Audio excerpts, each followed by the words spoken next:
मला इथे गळा रुंदी जी आहे ती किती इंच ठेवायची? 2.5 इंच. आणि शोल्डरचं मार्जिन पकडून किती इंचावरती शेप द्यायचा? 4.5 इंचावरती. त्यानंतर किती इंच खाली सोडायचं? 1 इंच सोडल्याच्या नंतर तुम्हाला जेवढा गळा हवाय डीप तेवढा गळा घ्यायचा आहे. आणि त्यानंतर इथे hello friends, welcome ladies fashion club. स्वागत आहे तुमचं आजच्या नवीन व्हिडिओमध्ये. आताच क्लास संपला आपला, संध्याकाळची बॅच असते ती 10:30-11 वाजले संपल्यानंतर त्याच्यानंतर आपण एक ब्लाऊज बनवलेला आहे. पण आज क्लासमध्ये मी एक खूप महत्त्वाचा विषय शिकवलेला आहे, हायनेकचा ब्लाऊज शिवायचा कसा. त्याचा गळा जर टेम्पलचे जे गळे बनवतात आजकाल भरपूर वेगवेगळ्या पद्धतीने आपण हायनेकचे पॅटर्न बनवतो, पण बऱ्याचशा ताईंचा असा प्रॉब्लेम असतो की गळ्याचा आकार व्यवस्थित येत नाही. तर त्यासाठी आपण कशा पद्धतीने गळा कटिंग केला पाहिजे आणि तो पलटी कसा केला पाहिजे, गळा कसा तयार करायचा, हायनेकचे पॅटर्न कसे तयार करायचे, ही मी पूर्ण प्रॉपर एक ब्लाऊज शिवून दाखवणार आहे. तुम्ही सर्वजण हा व्हिडिओ बघा, तुम्हाला बऱ्याचशा गोष्टी शिकायला भेटणार आहे. हायनेकच्या ब्लाऊज मध्ये कशा पद्धतीने स्टिचिंग करायची ते. फोरटक्स ब्लाऊज मध्ये आपण सध्या क्लासेस चालू जे फोरटक्स आणि कटोरीचे चालू आहे त्याच्यामध्येच आपण हायनेकचं पॅटर्न शिकलो. तर तेच मी त्याचाच आज आपण व्हिडिओ बनवलेला आहे. तुम्ही सर्वजण हा व्हिडिओ पूर्ण बघा. आवडला तर मला नक्की सांगा कमेंटमध्ये. जर तुम्हाला काही गोष्टी समजल्या नाही तर कमेंटमध्ये मला नक्की सांगा. तर बघूया आपण हायनेकचं पॅटर्न कशा पद्धतीने आपल्याला स्टिच करायचं आहे. आय बनवण्याच्या आधीच तुम्हाला ह्या दोनही बाजू एकाला एक जोडून अशा सारख्या आहेत की नाही त्या बघायच्या, म्हणजे तुमच्या लक्षात येईल की आपण कुठे चूक केली का. त्यानंतर जर तुम्ही इथे कमी जास्त असेल आणि गळा जर कट केला तर मग गळ्याचा प्रॉब्लेम येईल. आता तुम्हाला इथे दिसत असेल की गळा एकदम परफेक्ट आहे, दोन्ही बाजूचा शेप सारखाच दिसतोय. मग आपण आता हुक पट्टी आय पट्टी तयार करूया. आय पट्टी आणि हुक पट्टी बनवण्याची प्रत्येक ठिकाणी पद्धत वेगळी आहे. काही उलट्या साईडला बनवतात, काही राईट साईडला, काही लेफ्ट साईडला. जसं तुमच्याकडे कस्टमरचा ब्लाऊज असेल, जसं कस्टमर सांगेल त्या पद्धतीने तुम्ही हुक आय पट्टी तयार करा. आता आपण काय करायचंय, इथे मोजून बघायचं. एकदम सारखं आलेलं आहे, कुठेही आपलं कमी जास्त झालं नाही. कप्स ठेवल्याच्या नंतर तुम्ही पप तयार चेक केला तर एकदम परफेक्ट आहे, कुठेही गोळ नाही. जर तुमच्याकडे कप असेल, कप्स ठेवल्याच्या नंतर जर इथे मार्जिन वरती येत असेल किंवा वाकडं तिकडं तुम्हाला दिसेल की जर तुमच्याकडे एक्स्ट्रा फुगा होत असेल तर ब्लाऊज शिवल्यानंतर पण फुगा येणार आहे. आता मी कप जिथे छातीचा सेंटर आहे तुम्ही जर चेक केलं तर इथे 9 इंचावरती एपेक्स पॉइंट आहे, बरोबर 9 इंचावरती सेंटर आलाय कपचा. आणि एकदम परफेक्ट बघा, एकदम परफेक्ट शेप आलेला आहे. जराही कुठे तुम्हाला फुगा साईडने बघा, फिटिंगच्या साईडनी पण एकदम परफेक्ट आहे, वरती गळ्याजवळ पण, आणि मोंड्याला पण परफेक्ट आहे. मोंड्याचं माप जर तुम्ही चेक केलं तर फिटिंग पासून आपल्याला जेवढं माप हवंय तेवढं परफेक्ट भरणार आहे. तर ह्या सगळ्या गोष्टी परफेक्ट आल्या पाहिजेत. तुम्ही मोजून बघायचंय कुठे चुकतंय आपण, कुठे आपल्याला कॉलरची शोल्डरचं वगैरे तुम्हाला कटिंग समजलेलं आहे. आता शिवताना काय करायचं, याला आपल्याला कॅनव्हास लावायचंय. तुम्हाला मी आज कॅनव्हास लावून कशा पद्धतीने फिनिशिंग मध्ये गळा पलटी करायचं ते शिकवणार आहे. त्यासाठी आपल्याला आधी खालच्या बाजूला आणि वरच्या बाजूला पलटी करून घ्यायचंय. खाली अर्धा इंच, वरती पाव इंच, दोन्ही साईडला आपल्याला पलटी करून घ्यायचं एकदम. तर आता आपण काय करूया, आधी ब्लाऊज पलटी करून घेऊया आणि नंतर गळ्याचं कॅनव्हास कट करून गळा पलटी करूया. तुम्हाला दुपारी प्रश्न विचारला, तुम्ही मला बोलले की मी हे सांगा तुम्हाला समजून. हो सांगतोय माझ्या लक्षात आहे. निशात आहे ना? हो थांबा, मला एक पलटी करून घेतल्यानंतर सांगतो तुम्हाला. ओके.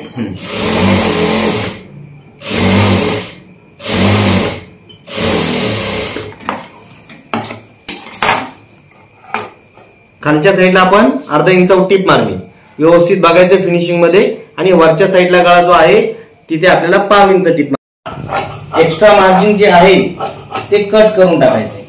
कपडा जो एक्स्ट्रा आहे तो कट करायचा. आता बघा, आता इथे खालच्या साईडला आपण अर्धा इंच पकडलेलं बरोबर मार्जिन, तर मी अर्धा इंच कव्हर केले. तुम्ही जर पाव इंचावरती टीप मारली तर हे माप जे ते वाढलं जातं.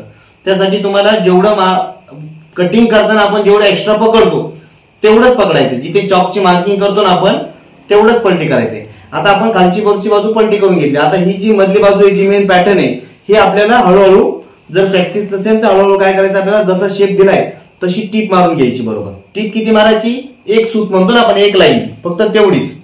फक्त गळ्याला आपल्याला टीप मारून घ्यायची. टीप मारताना आपण कुठून सुरुवात करायची, सेंटर पासून सुरुवात करायची. तुम्हाला जर जमत नसेल तर तुम्ही इथे आणि इथे 5 नंबर टीप मारून घ्या, म्हणजे सरकणार नाही. पण आता तसं 5 नंबर टीप मारायची गरज नाही, कारण आपण व्यवस्थित थापून घेतलेलं आहे. तुम्हाला प्रॉब्लेम येत असेल तर ब्लाऊजवरती तुम्ही गळ्याला चारही साईडनी 5 नंबर टीप मारून घ्यायची, ती उसवता येते नंबर. ठीक आहे. आता आपण काय करूया, इथे एक सूत बरोबर थापून घ्यायचं आपल्याला गळा, टीप मारून घेतली बरोबर, जसं शेप आहे तसा. अजून काय आपला शेप चेंज झालेला नाहीये. आता आपण काय करूया, मधला कपडा कापून टाकूया, मध्ये खोल करायचं बरोबर, आणि नंतर तुम्हाला बरोबर जो शेप आहे त्या शेपनुसार तुम्हाला कटिंग करायचं. हा, तर तुम्ही इकडे बघा कसा कटिंग करायचा गळा. ज्यावेळेस तुम्ही अशा पद्धतीचं पॅटर्न बनवता हाय नेकचं, पुढचा गळा डीप असेल तर तुम्हाला इथे गळा रुंदी जी आहे ती किती इंच ठेवायची, 2.5 इंच, आणि शोल्डरचं मार्जिन पकडून किती इंचावरती शेप द्यायचा, 4.5 इंचावरती. त्यानंतर किती इंच खाली सोडायचं, 1 इंच सोडल्याच्या नंतर तुम्हाला जेवढा गळा हवाय डीप तेवढा गळा घ्यायचा आहे, आणि त्यानंतर इथे 3.5 ते 4 इंच रुंद ठेवायचं. किती इंच, आता मी 4 इंच रुंद ठेवलंय बरोबर, आणि 4 इंचावरती तुम्हाला हवा तसा शेप द्यायचा आहे. हे माप लिहून ठेवा म्हणजे तुम्हाला कन्फ्युजन होणार नाही. ठीक आहे, वरती गळ्यापासून 4.5 वरती आपल्याला पहिला राऊंड कट करायचा आहे, नंतर 1 इंच सोडायचंय, आणि इथे आपल्याला खाली गळ्याचं माप टाकल्यानंतर 4 इंचावरती आपल्याला हवा तसा शेप द्यायचा. याच्यामध्ये हजारो प्रकारची शेप तुम्ही देऊ शकता, वेगवेगळ्या प्रकारची, पण मेथड हीच राहणार आहे. हा ब्रॉड गळ्यासाठी आहे. तुम्ही मध्ये ड्रॉप किंवा इथे पानाचा शेप किंवा काहीतरी दुसरा डिझाईन केली तर तुम्हाला कमी डिझाईन मध्येच करायचंय, त्याच्यामध्ये घाबरण्यासारखं किंवा गळा उतरणारे असं काही होणार नाहीये. आता आपल्याला काय करायचं बघा, कॅनव्हास कट करून गळा पलटी करायचंय.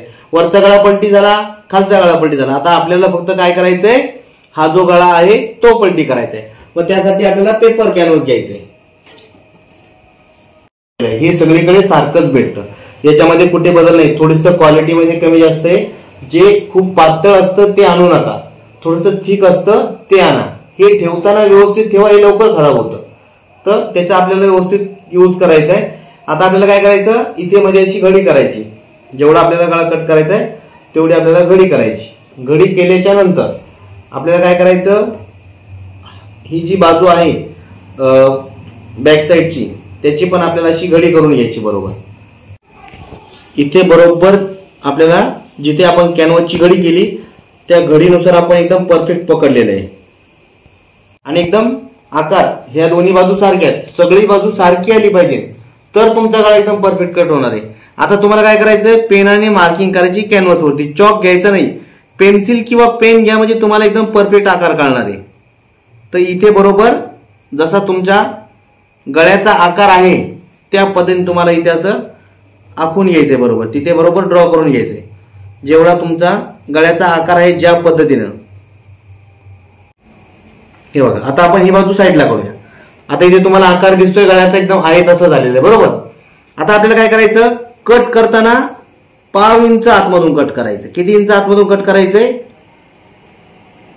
आता मी पेनाने मार्किंग तुम्हाला करून दाखवतो म्हणजे तुमच्या लक्षात येईल. 1/2 इंच आतमध्ये कट करायचं. कारण का, तर आपल्याला कॅनव्हासवरती टीप मारायची नाहीये, त्याने फिनिशिंग खराब होते. त्यामुळे आपल्याला टीप मारण्यासाठी मार्जिन हवं तर आपण कॅनव्हासचा जो शेप आहे तसाच काप कट करायचा आहे, फक्त 1/2 इंच आतल्या बाजूला कट करायचं आहे.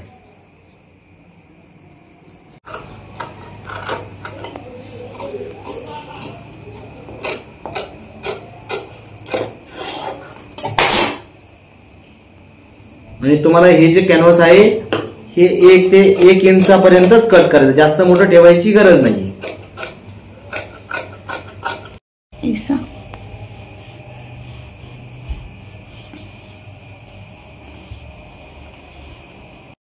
आता आपल्याला काय करायचं, याला कट करून घ्यायचंय.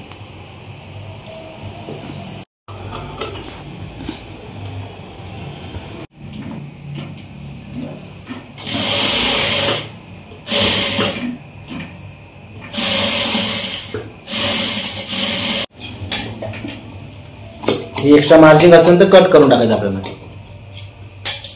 आता आपल्याला काय करायचं, बॅक साईड घ्यायची आणि बॅक साईड आपल्याला अशी ठेवायची सरळ, आणि त्याच्यावरती आपल्याला जे आपण कट केलं ते ठेवायचे. आणि आता मोजून बघायचं आपण की आपल्याकडनं काय मिस्टेक झाली.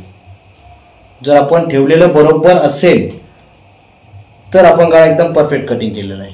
ठीक आहे, तर आपल्याला ते ठेवून बरोबर कट करायचे. त्यासाठी काय करायचं, आपल्याला सुरुवात कुठून करायची, आपल्याला सुरुवात आपण वरची जी बाजू आहे ती एकदम सारखी आहे का बघायचं आधी, ऍडजस्ट करून घ्यायचं. जर तुमच्याकडनं थोडं खाली वरती झालं असेल तर तुम्हाला काय करायचंय, ऍडजस्ट करून घ्यायचंय. बघा इथे माझी बरोबर बाजू आहे.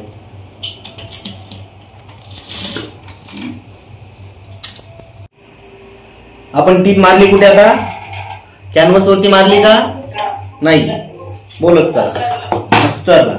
आणि आता बघा मी काय केलंय, आणि तो दोरा आपण बरोबर त्या पॉइंट बरोबर जिथे पॉइंट आहे तिथे सुईमध्ये असं ठेवायचा आणि बरोबर पॉइंट वरती एक टाका मारायचा असा, आणि नंतर सुईमधून तो दोरा पकडून असा आतल्या बाजूला ठेवायचा इथे. म्हणजे आपला पॉइंट काय येणार, एकदम नंतर पलटी केल्यावरती खेचायचा आपल्याला, इथे बरोबर तो आपला पॉइंट येणार आहे. तर आपण अशा पद्धतीने इथे दोरा लावायचा. हे बघा इथे आलो खाली, इथे पण आपण असा दोरा लावायचा.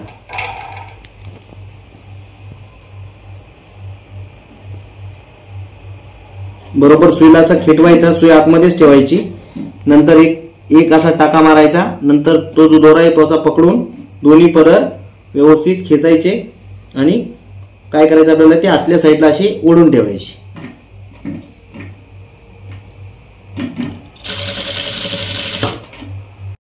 बरोबर कट मारायचे छोटे छोटे. आता आपल्याला काय करायचं, ते कॅनव्हास आतल्या बाजूला टाकायचंय आणि आपल्याला ते पलटी करून घ्यायचंय. काय करायचं, पलटी करून घ्यायचं असं एकदम फिनिशिंग मध्ये. आणि इथे पलटी केल्याच्या नंतर इथे बरोबर सेंटरला पकडायचं. सगळं पलटी करायच्या आधी आपण सुरुवात करायची टीप मारायला, कारण आपला गळा एकदम फिनिशिंग मध्ये येणार आहे. टीप आपल्याला कशी मारायची, किनारी टीप मारायची कॅनव्हासच्या बाजूने. हे बघा इथे आपल्याला एकदम टीप मारून घ्यायची. त्यानंतर तो दोरा असा मी खेचला की एकदम बरोबर पॉइंट तयार होतो. बघा तिथे आपल्याला अशी सुई आतून घालून सरळ करायची गरज पडत नाही. त्याने काय होतं, फिनिशिंग खराब होते किंवा ती कैची किंवा सुई कपड्याला फाटून बाहेर येते. बरोबर जोरात लोटलं तर. मग आता आपण काय केलं, हा दोरा असा ओढला, एकदम सारखा पॉइंट आला, एक्स्ट्रा काही करायची गरज नाही. नंतर तो दोरा कट करून टाकायचा. आपलं फिनिशिंग मध्ये बघा हे दोन्ही पॉइंट आपले दिसतंय तुम्हाला, एकदम परफेक्ट आलेले. आता आपल्याला इथे बरोबर किनारी मारून घ्यायची आणि हा माझा पॉइंट एकदम परफेक्ट आलेला बघा.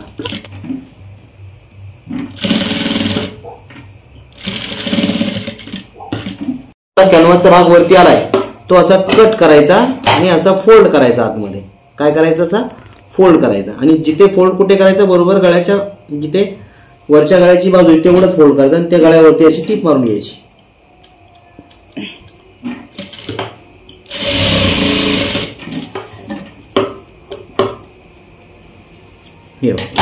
आता आपण याला टीप मारल्यामुळे हा पॉइंट एकदम सरळ झाला आपला.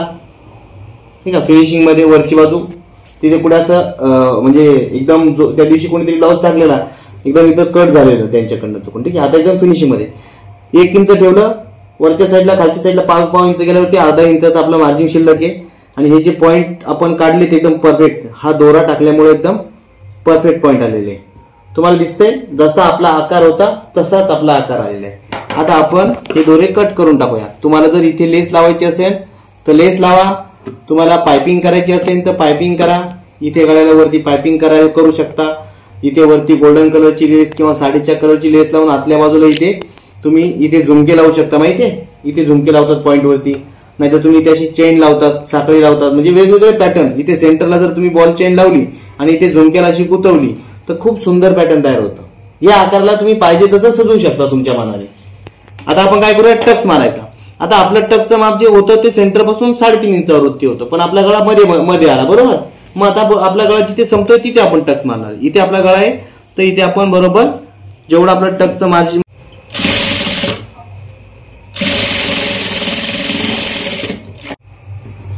हे बघा आपण एकदम परफेक्ट टक्स मारून घेतलेले.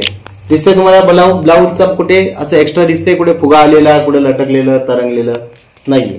आपण गळ्याला कॅनव्हास लावलाय, थोडासा वेळ लागला पाठीमागच्या गळ्याला कॅनव्हास लावली म्हणून पलटी करायला. ठीक आहे, पण मग तुम्ही तसे चार्जेस पण घ्यायचे. 1 तासामध्ये ब्लाऊज शिवून होतो आपला. आता आपण काय करणार, शोल्डर जोडणार, स्लीव्ह जोडून फिटिंग करणार.